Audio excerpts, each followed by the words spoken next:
So today's main goal is musical instruments, but before we get that, I kind of want to explain how we get notes. So we talked about frequency as per second, and that's a property of just a wave. So we have transverse waves and compression waves. They both have something in common, which is how many waves per second or hertz. Now that is actually a known physical fact, so you can't change that about, it's a property of the wave itself, so you can't change it. It's not something that one person could see it differently than another person could see it differently. But something that we have done is introduce the concept of notes. And notes itself is something that is man-made. So having an A note, a B note, or a C note is something that we created as humans. So we're like, hey, that sound or frequency sounds like, we're going to call it an A or B. Today I'm going to help kind of define that to understand how to design your own musical instrument. So we're going to do a lot of background information before we even get into just the pure math of it. So behind me or next to me, you can see you have a string instrument that's kind of different than a pipe instrument. So a pipe instrument, you're going to have either a closed pipe or open pipe, but we've been talking about open pipes. So you'll notice that at the ends, oh, I forgot to bring up my thing. At the ends, you're going to have, see if it'll pop up. There it goes. At the end, you're going to have things called antinodes. So right here, it doesn't move that much, or sorry, it moves a lot. So you're going to have an antinode here, and then a node right here. So no matter what kind of wave fits inside here, it always has to be an antinode. So even whether if the pipe was super long, so let's say the pipe was like this long, the ends still have to be an antinode. That's the only way it will fit and resonate within that pipe, meaning that it will get really loud. Now for a string, it's kind of the exact opposite. So for a string, instead of an antinode, you're going to have a node. And it makes sense when you look at something like a guitar. So here I have a guitar. Okay. So within the guitar, you have a place where the string is attached to. So one side, and the other side is going to be attached to, I want to say the neck. So it's going to attach to the neck of this. So the string length is from here all the way to here. And it's tied down here. So when you do strike the chord or the string vibrates, but it has to not move on the ends because that's where it's tied down. So it's kind of the exact opposite of an open pipe. So instead of having them being antinodes, for a string, it must be a node here, a node here.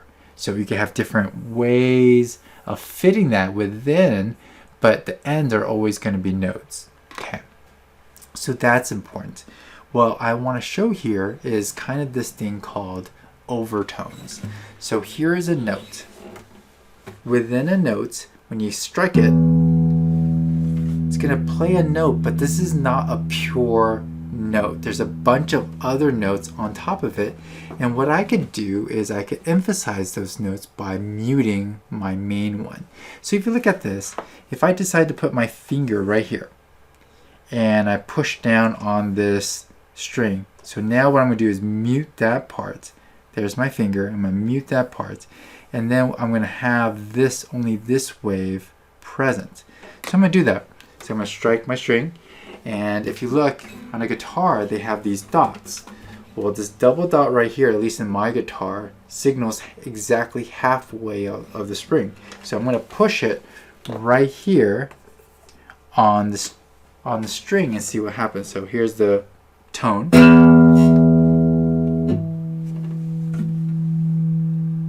So you still hear it humming. This is the overtone of my fundamental. So it's the second N2. So here's N1.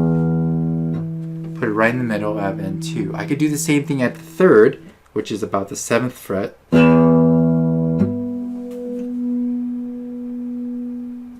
I could even do it at the 4th.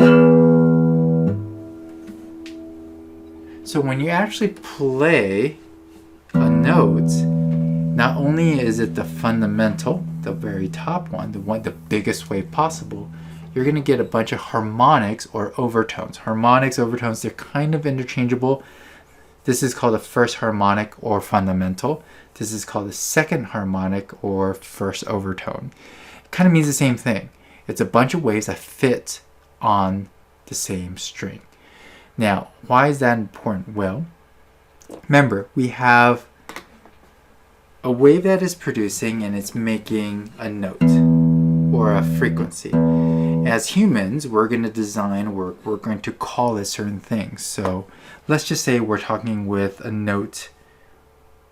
Let's just make up a frequency. So let's say this is 100 hertz. Then the second one, since it's double in length, is going to be 200 hertz. And then this will be 400 hertz. And this one, oh, that's a third. So sorry, this will be 400 hertz.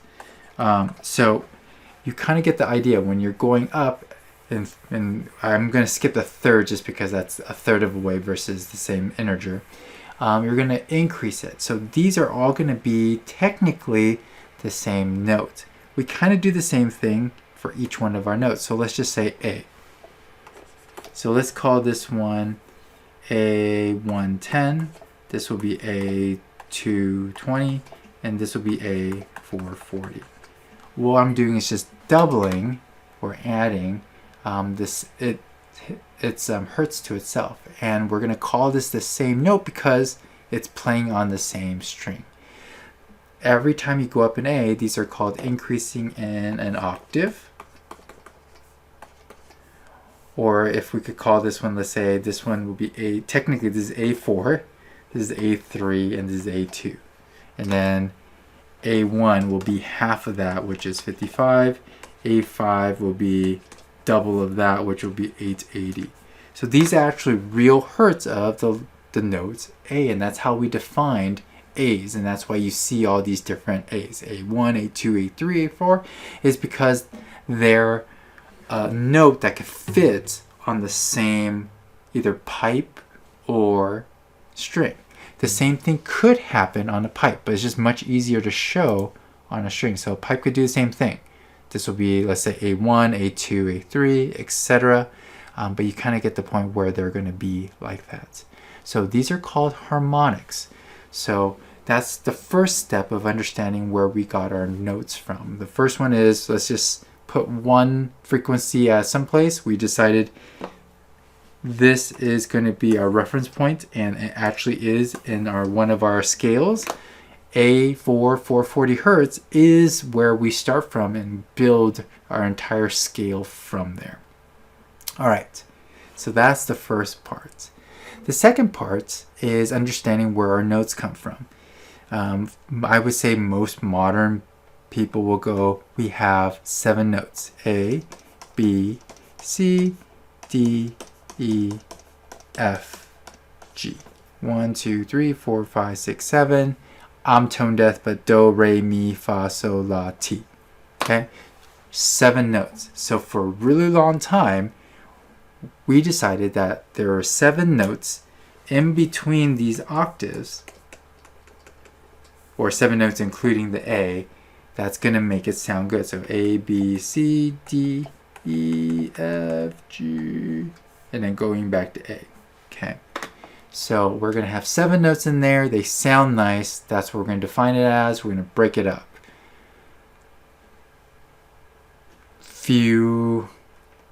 I'm not sure how many years later, but a few years later, we decided, okay, we really don't want 7 notes. We want 12 notes. So instead of renaming everything, which I think they should have done, they just added sharps and flats. But if you'll notice, 7 times 2 is 14. 12 extra notes doesn't fit into 14. So that's why we have 2 notes that are missing a flat or a sharp. So those 2 notes are between B and C and E and F. So there's an A sharp, B flat, B sharp, or sorry, no B sharp, C sharp, D flat, etc. But between both B and C and E and F, you don't have a sharp or a flat because 12 doesn't go into 14. So we have notes, we define it from A. Within each octave, we initially like 7 notes, but now we like 12 notes. So now we have 12 notes between each octave. Hopefully that makes sense. Now, How we divide this is also kind of up to opinion. And that's where we get our different scales. And it'll make sense, but I really like this website. If I could get out of here, I think I need to do this. I really like this website. And it's wise there are no B sharp or E sharp. And what I like about this, it has this diagram. And you can see right here, you have here equally spaced, but sometimes they're not equally spaced. So certain people will like a D to be here, and then E here, but then an F4 is pretty close. G4 is kind of far away again. And you kind of get that kind of feeling, and it's because it sounds better when it has a certain distance to it. So this is just one scale, so it's not going to be that much. But when you look at temperaments, you see here that there's, in this case, there's 5 different temperaments. You have this one, this one, this one, this one, this one. They all have the same starting point. They all have the same ending point. But what's different is the fact that how the inside is divided together or apart. So this is also man-made. So one way is kind of better for certain music. Another way is better for other music. Some overlap better. This music theory kind of goes over my head, but just to understand that this one is divided equally, while some of these are done by ratios.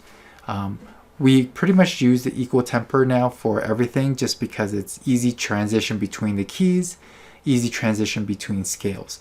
That might not make sense, so what I like you to do is first watch this video. It's about 10 minutes, and I think it's really good. He explains where the scale comes in and where we get the idea of tone, tone, semitone, tone, semitone. So when you watch it, he'll write this exact pattern, and then you'll understand what a key is, or a scale. So if you don't play piano, this will be new information for you, but if you do play piano, it's kind of review. So you kind of skip this if you already know piano. But that's kind of what a C major or E flat major, etc. is. So understanding that will help us. Now, the other video that I want you to watch is going to have to do with temperaments.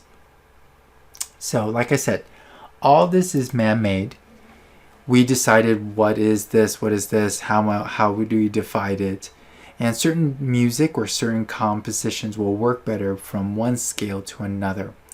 I'll be honest, I personally don't hear those scales. To me, they all sound exactly the same, but there are differences. So if you want to go through all the technicology, you're welcome to read this page. I think, to me, I don't understand it enough to teach it, but I know enough to understand that they're different. So what I'd like you to do is also watch, after you watch this one, watch this video. Now, it is 17 minutes long, but I don't need you to watch the whole 17 minutes unless you really want to know. He does an excellent job explaining each one. But the last 3 chapters or segments, he plays the same song in 3 different scales. I personally cannot hear the difference, but he's able to tune his guitar. String instruments, you could tune it to exactly what you want. Now, with something like a flute or a trumpet, you can't tune it to a different scale. Once it's set for that scale, it's kind of done. So what do I mean by scale? So if we go back to that temperament page, like I said, they all start with the same C, they all end with the same C, but in between, these hertz will be slightly different. So if you look here, for B it's 496, 490, 489, 491, 493. So they're all slightly different, not by much, but enough that some people can actually hear it.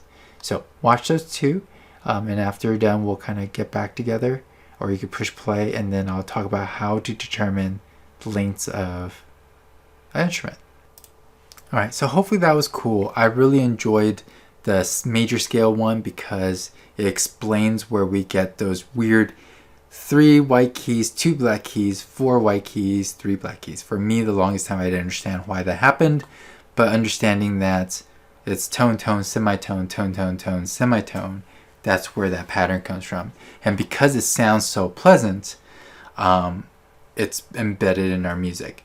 So also when you look at it, the part where he just plays randomly, it really does sound awkward. So even when somebody like me, who's I think tone deaf, it sounds kind of weird. But then when he's just doing random stuff within that same major scale, it sounds totally fine. All right, now let's kind of do some math. So what I have here is the equal temperaments chart scale. So this is all the way from C, which 0, which you can't hear, all the way up to E, 21,000. So that one you kind of can't hear either, depending on who you are. Middle C is right here. This is middle C. So that's middle C. And then everything else is kind of going up or down from it. The bass that we use is A4, which is right here. So you can see A4 is 440. Double it, you get A5, which is 880. Put it in half, or cut in half, will be A3, which is 220. So those are kind of the notes that you'll see. So A's are usually the whole number. So here's another whole number, 110, and then 55. This is where you get fractions. But A is where we based it, and then in between these is how we determine the notes itself. Okay. Now, how do we do this with, let's say, a musical instrument? I believe it was in this class that we talked about a recorder. So a recorder is a very, very simple flute, kind of. You blow it in kind of differently. I guess a simple clarinet, since it's kind of similar to it. But you have a whistle. So you have an air whistle that produces, that blows air into an open pipe, and then it resonates within the pipe. What's cool is you could change the length of the pipe by moving along the fingering. So here is, I just wikied it, 2 different scales. So it's either tune in F or tune in C, and then it's just where it starts. So you can see instead of starting at A, it starts at F, then you have G, and then it starts off at A, B, C, D. This one starts at C. So let's say this is F4. I'm assuming, I'll be honest, I don't know what it is. I tried skimming through the wiki page. I couldn't figure out which F it started off with. It didn't give me a direct answer. But let's say it started off with F4. So if we go back to this one, let's say the main goal, remember, is to find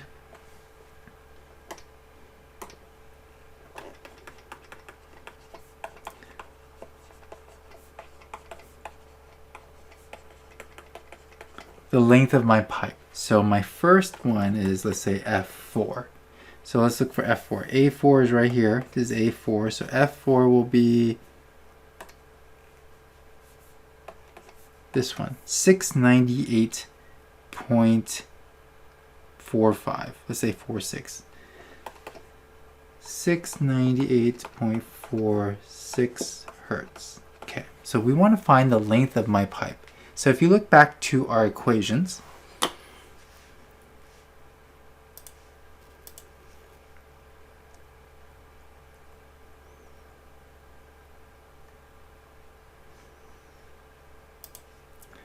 we have a couple equations here. We're going to use this one, and then the very, very first one, which is, where'd it go? This one. So I'm going to write it all out, and it'll make sense once I kind of do that. So here's the equations that we kind of already know. So V is equal to frequency times wavelength. And the other one is in an open pipe. Here's the standing wave that fits in here. This is only part of the standing wave. Here is a complete wave. So right, here's a complete wave. We have 1/4 here, another fourth here, another fourth here, another fourth here. So what's in the middle is 1/2 of a wavelength. So the whole length is, the whole thing is only half, so whatever the length of the pipe is 1/2 wavelength L. So that's our second equation. So we have V equals frequency times wavelength. We have 1/2 wavelength equals length. And what we're going to do now is we need one more. So we have the frequency, but we also need the velocity. So the velocity of sound in air is equal to this equation, 331 meters per second plus 0.6 times degrees Celsius. Okay, so I forgot the units, so I'm going to kind of add that in. 0.6 meters per second per degree Celsius times degrees Celsius. Okay, So let's say the room is room temperature, which will then be 20 degrees Celsius. You just plug it in. So velocity of sound in air is 331 plus 0.6 times 20 degrees Celsius. And when you put that in your calculator, you get 343 meters per second. Okay, so the velocity of sound is 343 meters per second. This is when it's at room temperature, which is about 20 degrees Celsius. Okay, so now we have velocity, we have frequency, we could find wavelength, and with wavelength we could find length. So let's go back to this one. Okay, so we have V equals frequency times wavelength. Velocity is 343 meters per second. Frequency is 698.46 hertz. And we're looking for wavelength. Divide it. So 343 meters per second divided by 698.46 per second. So the seconds cancel out. Equals wavelength. I don't know why that tail keeps showing up. You do the math, but I'm just going to plug it into here.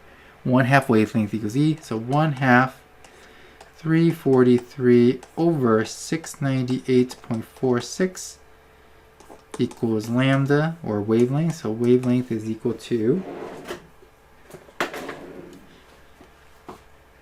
343 divided by 698.46 divided by 2, and I get 0.25-ish.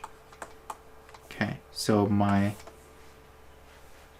lowest note is going to be 0.25 meters. So my recorder is going to be 25 centimeters. Okay, you could do the same thing for the next note, right? So I'm going to try to find some room. I'm going to erase this stuff over here.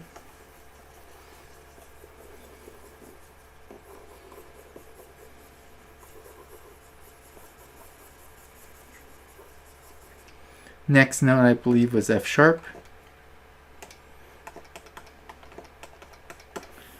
F4 shot. So that will be this one. 739.99. Okay. So you'll notice, okay, well, what has changed? My frequency has changed, but has the velocity of sound changed? No, I haven't increased or decreased my temperature, so that's the same. So everything else is the same. So 1/2 343 is the same. The only thing that's different is this frequency. So you kind of rewrite that. 1/2 343 over this one, 739.99 equals length.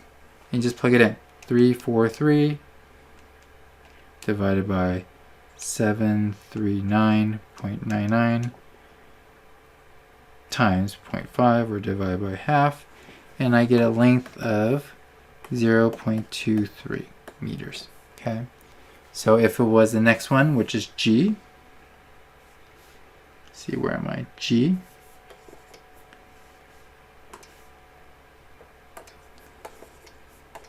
G is, let's see, right here, 783.99.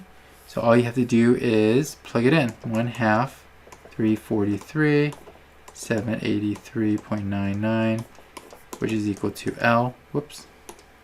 L. And you just plug it into your calculator. 343 divided by 783.79, or 0.99, divided by 2.